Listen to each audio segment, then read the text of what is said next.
তো hello' everyone, কি খবৰ তোমালোকৰ? আশা কৰিছোঁ সকলোৱে ভালে আছা।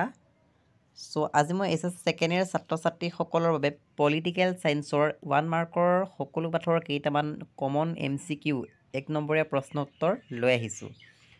ভিডিঅ'টো স্কিপ নকৰিবা। আজিৰ ভিডিঅ'টো মষ্ট ইম্পৰ্টেণ্ট হ'বলৈ গৈ আছে। আজিৰ ভিডিঅ'ত মই তোমালোকক 1 নম্বৰীয়া কমন প্ৰশ্নবোৰ দিম, গতিকে ভিডিঅ'টো আৰম্ভণিৰ পৰা শেষলৈকে চাই যোৱা। চেনেলটো যদি ছাবস্ক্ৰাইব কৰা নাই ছাবস্ক্ৰাইব কৰি ল'বা, এনেধৰণৰ ভিডিঅ'সমূহ লাভ কৰিবা। গতিকে আজি ভিডিঅ'টো চাই যোৱা। প্ৰশ্নবোৰ হ'ল, 1 নম্বৰটো হ'ল যে ছোভিয়েট ইউনিয়ন ৰাজনৈতিক আৰু অৰ্থনৈতিক সংস্কাৰ কোনে আৰম্ভ কৰিছিলে? এই প্ৰশ্নটো 2016 চনত আহিছিলে ফাইনেল পৰীক্ষাত। ইয়াৰ উত্তৰটো হ'ব মিখাইল গৰ্বাচেভে। 2 নম্বৰ প্ৰশ্নটো হ'ল, কেতিয়া পাৰমাণৱিক সম্প্ৰসাৰণ চুক্তি স্বাক্ষৰিত হৈছিলে? এইটো 2014 আৰু 2016 চনত আহিছিলে। ইয়াৰ চনটো দিয়া আছে, তোমালোকে মুখস্থ কৰিবা। তাৰপিছত বাৰ্লিন দেৱাল কেতিয়া ভংগ হৈছিলে বা কেতিয়া গঠন হৈছিলে? এইবোৰ প্ৰশ্ন পৰীক্ষাত আহিব, গতিকে ইয়াত দিয়া আছে, চাবা। 4 নম্বৰ প্ৰশ্নটো হ'ল, কোনখন ৰাষ্ট্ৰৰ পতনক দ্বিতীয় বিশ্বৰ পতন বুলি কোৱা হয়? উত্তৰটো হ'ব ছোভিয়েট ইউনিয়ন বা ছোভিয়েট ৰাছিয়াক কোৱা হয়। এইটো প্ৰশ্ন পৰীক্ষাত আহিব। তাৰপিছত USSৰ সম্পূৰ্ণ নামটো চাবা। তাৰপিছত এখন বলকান ৰাষ্ট্ৰৰ নাম যুগোস্লাভিয়া, এইটো চাব লাগিব। তাৰপিছত আৰু IMFৰ ফুল নামটো চাব লাগিব। IMFৰ ফুল নামটো হৈছে ইণ্টাৰনেশ্যনেল মনেটাৰী ফাণ্ড। অ'কে, এইটো ইম্পৰ্টেণ্ট হয়। এইটো 2016 চনত আহিছিলে। তাৰপিছত এক মেৰু বিশিষ্ট ৰাষ্ট্ৰ বুলিলে কি বুজা? এইটো 2017ত আহিছে। এইটো প্ৰশ্ন চাব লাগিব। তাৰপিছত 14 নম্বৰটো, চীনে মুক্ত দুৱাৰ নীতি গ্ৰহণ কৰিছিল, হয় নে নহয়? সেইটো লিখিব লাগে। হয়, যে চীনে মুক্ত দুৱাৰ নীতি গ্ৰহণ কৰিছিলে। এইটো প্ৰশ্ন 2018 চনত আহিছিলে। মুক্ত দুৱাৰ নীতি বুলিলে কি বুজা? 2016ত আহিছে। এইটো প্ৰশ্ন কমন হয়, তোমালোকে স্ক্ৰীনশ্বট মাৰি ল'বা। তাৰপিছত 16 নম্বৰটো হ'ল, ভাৰত আছিয়ানৰ সদস্য ৰাষ্ট্ৰ হয় নে নহয় লিখিব দিছে। উত্তৰটো হ'ব নহয়, এইটো 2015 চনত আহিছে। ইউৰোপীয়ান সংঘৰ উমৈহতীয়া মুদ্ৰাৰ নাম কি? ইউৰোপীয়ান সংঘৰ উমৈহতীয়া মুদ্ৰাৰ নাম হৈছে ইউৰো। তাৰপিছত চীনৰ সাম্যবাদী বিপ্লৱৰ নেতা কোন আছিলে? উত্তৰটো হ'ব মাও জে তুং। অ'কে, বা মাও জে তুং, এনেকৈ কিতাপত আছে, বিভিন্ন কিতাপত বেলেগ বেলেগকৈ আছে, তোমালোকে ভালকৈ উত্তৰটো চাই ল'বা। তাৰপিছত ইউৰোপীয় সংঘ কেতিয়া হৈছিলে? ইউৰোপীয় সংঘ 1992 চনত হৈছিলে। আছিয়ান কোন চনত প্ৰতিষ্ঠা হৈছিলে? 1967 চনত প্ৰতিষ্ঠা কৰা হৈছিলে।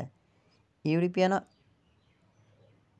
ইউনিয়নৰ সদস্য সংখ্যা কিমান? উত্তৰটো হ'ব 24। তাৰপিছত সম্পূৰ্ণ নাম লিখা কিছুমান আহিব, যেনে ফুল নেম লিখা, যেনে আছিয়ানৰ আহিব পাৰে। অ'কে, এনেধৰণৰ আহিব। তো ফুল নামবোৰ চাই যোৱা। এছিয়ানৰ কি হয়? Association of south east Asian nations. এইটো ইম্পৰ্টেণ্ট হয়, এইটো চাবা। তাৰপিছত OEEC, সেইটো চাবা। কি কৈছে? Organisation of European economic cooperation. ARFৰ চাবা, এছিয়ান ৰিজিয়নেল ফ'ৰাম। তাৰপিছত WTOটো কি হয়? World trade organisation. এইটো 2018 চনত আহিছে, সেইটো চাব লাগিব। আৰু চেফটাটো চাব লাগিব। চেফটা মানে কি? South Asian free trade area, 2018ত আহিছিলে। তাৰপিছত চাৰ্কটো চাব লাগিব, south Asian association of regional cooperation. Okay, তো লাষ্টৰটো চাবা। এইকেইটাই তোমালোকৰ পৰীক্ষাত আহিব। তাৰপিছত এছিয়ান সদস্য ৰাষ্ট্ৰৰ সংখ্যা কিমান? এছিয়ানৰ কেইখন সদস্য ৰাষ্ট্ৰ আছিলে? প্ৰায় 10খন ৰাষ্ট্ৰ আছিলে। তাৰপিছত মাৰ্শ্বাল পৰিকল্পনা কাক বোলে বা কি হয়? এইটো স্ক্ৰীনশ্বট মাৰি ল'বা, এইটো প্ৰশ্ন আহিব পাৰে।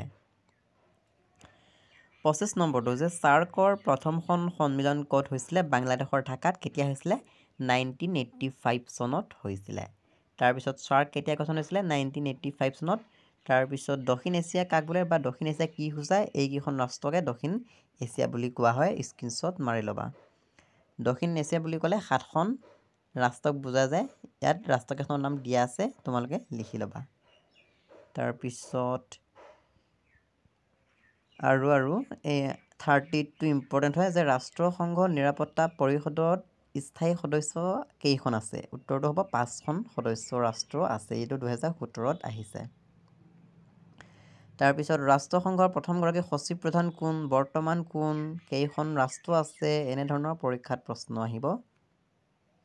ৰাষ্ট্ৰসংঘৰ বৰ্তমান সচিব প্ৰধান কোন? Antonio Guterres.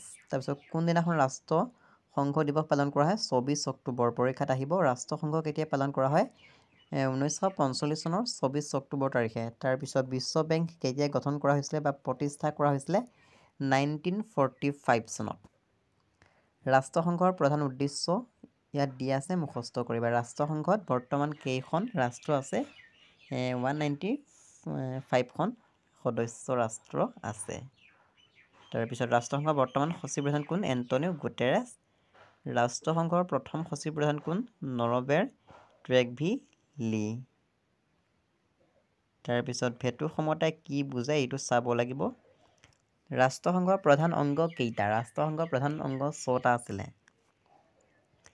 তাৰপিছত ৰাষ্ট্ৰসংঘৰ নিৰাপত্তা পৰিষদৰ মুঠ সদস্য সংখ্যা কিমান? 15।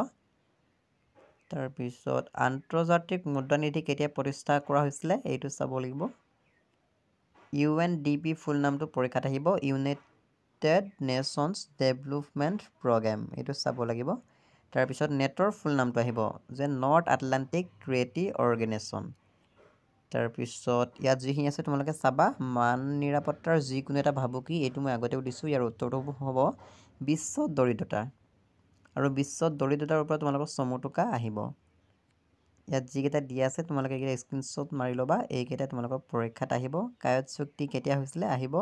বিশ্ব পৰিৱেশ দিৱস কেতিয়া উদযাপন কৰা হয়? বসুন্ধৰা সন্মিলন কেতিয়া ক'ত অনুষ্ঠিত হৈছিলে? ষ্টকহোম সন্মিলন কোন চনত হৈছিলে? এইবোৰ প্ৰশ্নই আহিব। চ' তোমালোকে এইখিনি স্ক্ৰীনশ্বট মাৰি লোৱা। এইকেইটাই আহিব। তাৰপিছত আৰু গোলকীয় বা গোলকীকৰণ এটা বৈশিষ্ট্য লিখা। প্ৰশ্নটো এনেকৈ আহিব যে গোলকীয় উত্তাপ বা গোলকীকৰণৰ এটা বৈশিষ্ট্য লিখা। উত্তৰটো হ'ব মুক্ত বজাৰ অৰ্থনীতি। তাৰপিছত বিশ্বায়ন মানে কাক বুলি ইয়াত ধুনীয়াকৈ দিয়া আছে, তোমালোকে মুখস্থ কৰিবা। এইখিনি প্ৰশ্নই তোমালোকৰ পৰীক্ষাত আহিব। অ'কে। চ' আজি মই 1 নম্বৰীয়া যিখিনি ইম্পৰ্টেণ্ট কুৱেশ্যন হয়, সকলো পাঠৰ ইম্পৰ্টেণ্ট 1 নম্বৰীয়া প্ৰশ্নখিনি দি দিলোঁ।